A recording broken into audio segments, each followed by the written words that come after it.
Speeding down 1984's cinematic track, it's Races, Windy Story, or, if you're breezy, Windy, an action-adventure drama movie about motorcycles, their racers, and the racers' relationships with life and loved ones. A co-production of Japan and West Germany, Races features a truly international cast, even a starship captain before he earned his commission aboard the Enterprise. The road this movie rides is incredibly twisted. Races is poorly acted, poorly regarded, even by those who starred in it, and worst of all, poorly preserved. It is not necessarily an interesting movie to watch, but it is a fascinating film to behold, both for its content and for the struggles I had just to find it, watch it, and now bring it to you in the best quality it's likely ever going to see. Buckle up, this is going to be a bumpy ride. Kei Sugimoto moonlights in a famous band, races motorcycles professionally, and often finds himself in the company of beautiful European women. To those looking in from the outside, Kei seems to be doing all right. But he knows the truth. He's a loser. A loser going down the white lines in the middle of the road, the worst place to ride. Kei moonlights in the background of a German jazz funk band.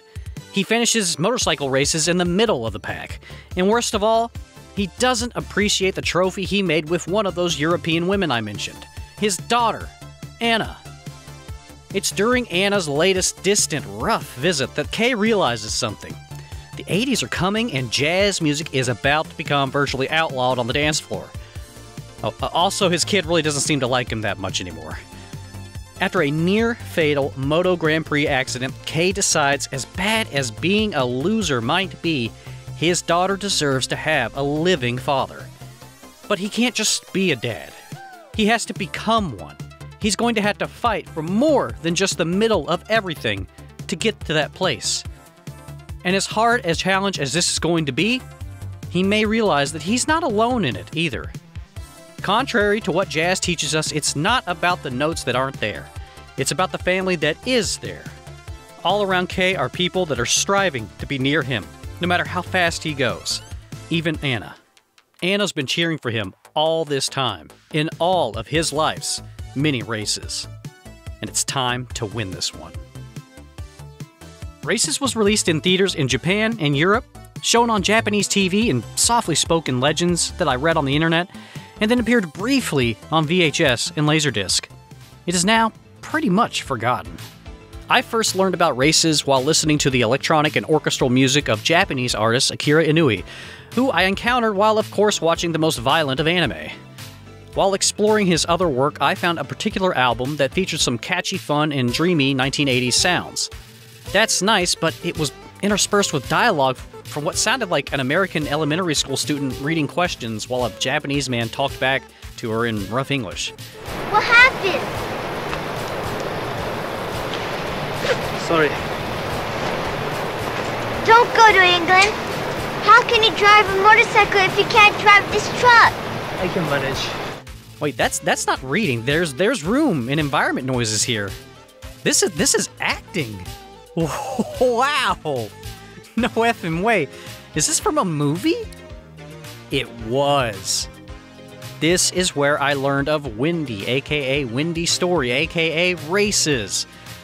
A film that is almost entirely in English. A Japanese movie that's entirely in English.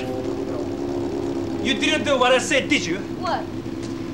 Damn. I told you to adjust the brakes. You didn't do it. And I told you what I thought about it. I've talked to these people here and they think it's dangerous. I don't give a damn what anyone else thinks. Hey, go easy, Kay. You were supposed to be working for me. Yeah, let that one settle in. Yeah, this must be an awful movie. So, it's decided. I have to see this film. Well, I did some digging and I realized to watch this movie, I'm gonna need to spend money. A lot of money. More than even a Disney Plus subscription kind of money. Races is in the best possible quality on Laserdisc. You would assume because the only other choice is VHS. Surely Laserdisc is better than VHS. I mean, that's just technology, right? Thus began one of the hardest movie searches I've ever had. Because if you search for Windy in Laserdisc, you're just gonna find Windy City Laserdisc. And it's 1984. It's the same year as Windy Story. Or Windy. or Races. What they should have just called it Races. Sorry, I'm a little mad about it because this whole search was one of the hardest things I've ever done in looking for lost media. It was like God's middle finger was just sticking up through the Laserdisc donut hole. That's how bad this was. Anyway, I did manage to finally find the movie by searching with the Japanese lettering, just Wendy, in 1984, and I finally found the Laserdisc. Yeah, I thought there was just a single disc of Races in existence, because I could only find one copy. It was that hard to find. Now, I'd wager there's maybe 4 or 5 Laserdiscs out there. And who's to say that they're not like switching places with each other just to confuse us mortals? Anyway, for a while, I only knew of one last disc that was for sale, which as soon as I found it, I purchased off eBay's UK market. After a few months of saving, I then purchased basically the $6 million man equivalent of a rebuilt Laserdisc player. If I'm gonna get a Laserdisc player, let's get something with new parts in it so it doesn't fail on me. That was my thinking. So now I had the movie, the player, and a smoking blast hole in the shape of what my wallet used to look like. After all of this, imagine the horror I felt when the disc I put in my Laserdisc player showed me a picture quality that was... Game over, yeah! Yeah, game over. That's it. I was watching Races through the magic of something called bitrot. No, bitrot isn't a lovely British tea time snack that my Laserdisc dealer had snuck in with my order. No. Bitrot is a problem where the glue of certain Laserdisc releases is subpar and dissolves over time, causing the layers of a sandwiched Laserdisc to separate and thus fog up. This fog on the clear part of the Laserdisc causes the laser to lose its ability to read the shiny foil datey part, which results in picture and audio issues in the film. And wow, buddy, I had a National Geographic's full collection worth of issues. It was frankly unwatchable. There was a loud, staticky buzzing sound, and the picture had an awful static film over all of it. It was pretty much a total disaster, except for one thing. Most Laserdisc movies had their film split across both sides of the disc, so Part A is on one side and Part B is on the other side. My disc had bitrot only on the first side of the disc, which I'm going to call Side A. So, I could watch the second half of the movie on Side B in pretty good quality. But, just as I had to flip the disc to see a better side, I had to flip around and face facts here. I need to find another disc of Races if I ever wanted to see the first half of the film, Side A, in full Laserdisc quality. Or any quality, really.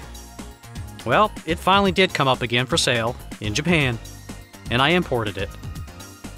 And hey, what do you know? I have another copy of Races now. I have 2. I'm probably the only person on Earth with multiple copies of this movie. Was it worth it? Well, let's see. So I imported the Laserdisc, inserted it, and Side B appeared before me.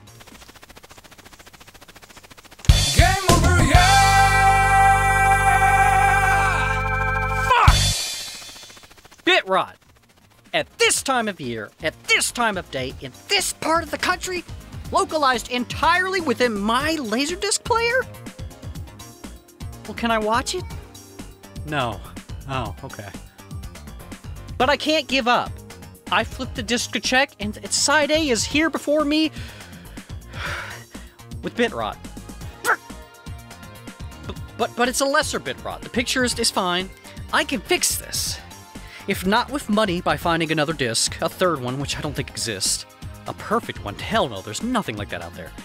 But I can fix this with technology. So through the magic of recording both discs, editing out the bad bits, keeping the good bits, I realized I could combine the side from one of my Laserdisc copies with the picture from my second disc, and then use the good audio from both movies' good sides. They each have one good side.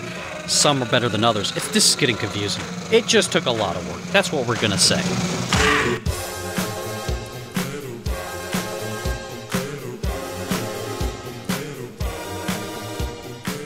Anyway, finally, there exists a complete copy of Races.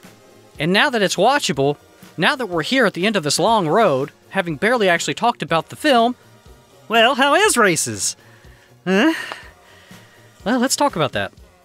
Races has a bright 1980s setting, hot pants, the European countryside, vintage MotoGP antics featuring some neat point-of-view motorcycle racing, a few very brief, dreamlike scenes that are real touches of creativity, and it has one of the most hilariously mismatched casts ever to grace a film.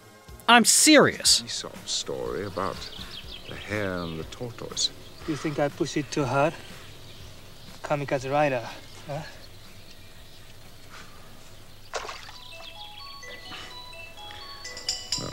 A touch of kamikaze, perhaps. My key takeaway on Races is that it's a wonderful way to spend nearly 2 hours enjoying about 20 minutes of Patrick Stewart's acting. Mr. Stewart filmed Races in 1983, just before his first sci-fi acting gig, a little movie called Dune, which was a pivotal role for him. In his memoir, Making It So, Stewart doesn't name the film Races, but he does say of Races, I found myself accepting a supporting role in a Japanese film, the star of which was a pop idol who had never acted before. It was a paycheck, nothing more. But on the plus side, I didn't have to work much, and the film took me to several pleasant European locations, where in the movie the singer's character was performing. Oof. And that was the nicer thing he had to say about the movie. I don't think I'm going to tell you what he said about it later on. You can read his book. It's actually, listen to the audiobook. He reads it. It's really good. Well, to be fair, though, his statement isn't totally accurate. Races star Hiroyuki Watanabe had acted in movies before, and never entirely in English, though. And it shows. Whoa, it really shows. Wow. So, this isn't to blame Watanabe here. Or to say that his English is bad. It's not bad. It's perfectly understandable. But each word is clearly flowing from his memory and not from his emotions. Are we having a sukiyaki party? Mm-hmm. Have I invited all these people? Yeah, you're the host. Now, wait a minute. Let's be honest here. Watanabe 100% flew by the seat of his pants through an entire film speaking a language that he didn't know. He was firmly in the language danger zone. That's respectable in my book. No, the language blame lies elsewhere with Races. I could tell ever since listening to that soundtrack's dialogue with Akira Inoue back in the day. Whoever directed this movie did not speak English. A director who could speak English would have stopped production of this film immediately, as all of the dialogue sounds very stilted and unnatural from almost everyone except Patrick Stewart. Big surprise.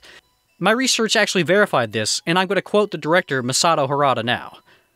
This is my second film, and I think it's amazing that I was able to travel all over the world and create a movie with overseas staff, even though I can barely speak English. End quote. So maybe the blame doesn't lie with him. He was just a young guy directing a second movie. He may not have known any better. That all said, I can think of 0 other movies like this where everyone is speaking English, but almost no one knows how to speak English. It is just utterly fascinating.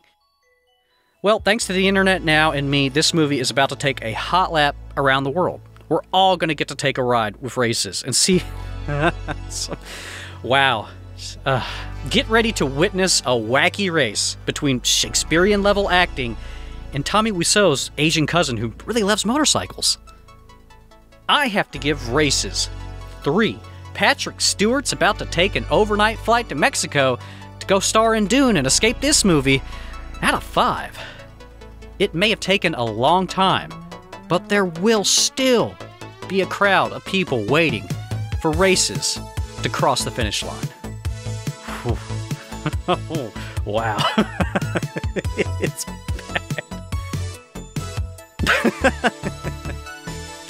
bad.